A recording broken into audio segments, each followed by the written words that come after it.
Hi guys, ಎಲ್ಲರಿಗೂ ನಮಸ್ಕಾರ. ನಾನ್ ನಿಮ್ಮ Manoj from Manjula K Manoj YouTube channel. Guys, Nvidia ಅವರು ಫ್ರೆಶರ್ಸ್ ನ ಹೈರಿಂಗ್ ಮಾಡ್ತಿದ್ದಾರೆ.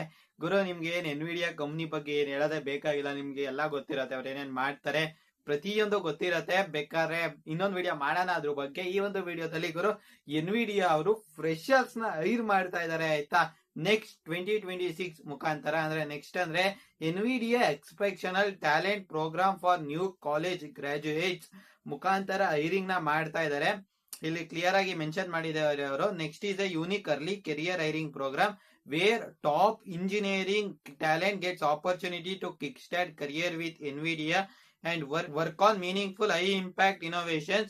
This year we are especially focused on VLSI skill sets for our hardware teams ಅಂತ clear cut ಆಗಿ mention ಮಾಡಿದ್ದಾರೆ ಗುರು. ಇದು ಹೈರಿಂಗ್ ಪ್ರಾಸೆಸ್ ಯಾವ ರೀತಿ ಇರತ್ತಪ್ಪ ಅಂದ್ರೆ ಗುರು, ಇದರಲ್ಲಿ 2 ಆನ್ಲೈನ್ ಅಸೆಸ್ಮೆಂಟ್ ಇರತ್ತೆ, ಆಯ್ತಾ.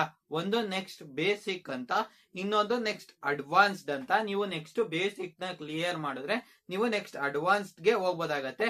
ಆ ನಂತರ ಇವೆರಡು ಟೆಸ್ಟ್ ನ ಯಾರು ಕ್ಲಿಯರ್ ಮಾಡಿರ್ತಾರೋ ಅವ್ರಿಗೆ ಇಂಟರ್ವ್ಯೂ ಇರತ್ತೆ, ಆಯ್ತಾ. ಸರಿನಾ? ನೀವು ಸಕ್ಸಸ್ಫುಲ್ ಆಗಿ ಇಂಟರ್ವ್ಯೂ ನ ಕ್ಲಿಯರ್ ಮಾಡಿದ್ರೆ ನಿಮ್ಗೆ full time no condition offer ಕೊಡ್ತಾರೆ ಅವ್ರದ್ದು ಹಾರ್ಡ್ವೇರ್ VLSI ಗ್ರೂಪ್ಸ್ ಗೆ. ಯಾ ಗುರು, ಇದು ನೀವು ರಿಜಿಸ್ಟರ್ ಆಗಕ್ಕೆ ರೆಫರಲ್ ಇದ್ರೆ, ಅಂದ್ರೆ ನಿಮ್ಗೆ ಯಾರು ಎನ್ವಿಡಿಯಾದಲ್ಲಿ ವರ್ಕ್ ಮಾಡ್ತಾ ಇರೋರು ಗೊತ್ತಿದ್ರೆ ನೀವ್ ಈ ಒಂದು ಪೋಸ್ಟ್ ಗೆ ಗುರು 16ನೇ ತಾರೀಕು ಮಾರ್ಚ್ ಇಂದಾನೆ ಅಪ್ಲೈ ಮಾಡ್ಬೋದು. ಇಲ್ಲ ಗುರು, ನನ್ಗೆ ಯಾರು ಗೊತ್ತಿಲ್ಲ, ಎಕ್ಸ್ಟರ್ನಲ್ ಅಪ್ಲಿಕೇಶನ್ ಮುಖಾಂತರನೇ ಹೋಗ್ತೀನಿ ಅಂದ್ರೆ ನೀವು 23ನೇ ತಾರೀಕಿಂದ ಹೋಗ್ಬೋದು. ಇನ್ನು ಗುರು, ಇದು ಟೆಸ್ಟ್ ಬಗ್ಗೆ ಮಾತಾಡೋದಾದ್ರೆ ನೆಕ್ಸ್ಟ್ ಬೇಸಿಕ್ ಟೆಸ್ಟ್ 12ನೇ ತಾರೀಕು ಏಪ್ರಿಲ್ ಇದೆ. ನೆಕ್ಸ್ಟ್ ಅಡ್ವಾನ್ಸ್ ಟೆಸ್ಟ್ 19ನೇ ತಾರೀಕು ಏಪ್ರಿಲ್ ಇದೆ. ಇಂಟರ್ವ್ಯೂ ಬಂದು 27ರ ನಂತರ ಇದೆ ಗುರು. ನೀವು ಇದರಲ್ಲಿ ಎಲಿಜಿಬಿಲಿಟಿ ಏನಪ್ಪಾ ಅಂದ್ರೆ BTech or MTech students graduating in 2026 CS and circuital stream ಅಂದ್ರೆ EC, EEE, AE ಅವರು ಸಹ ಎಲಿಜಿಬಲ್ ಇರ್ತಾರೆ.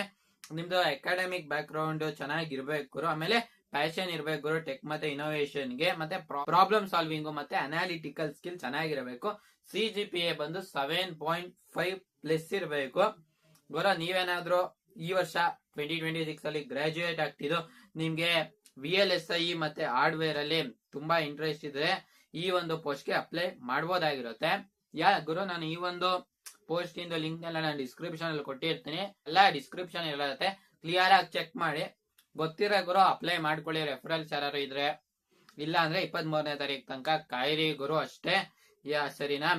ಈ ಒಂದು ವಿಡಿಯೋದ ಬಗ್ಗೆ ನಿಮ್ಗೆ ಅನ್ಸತ್ ಕಾಮೆಂಟ್ ಮಾಡಿ.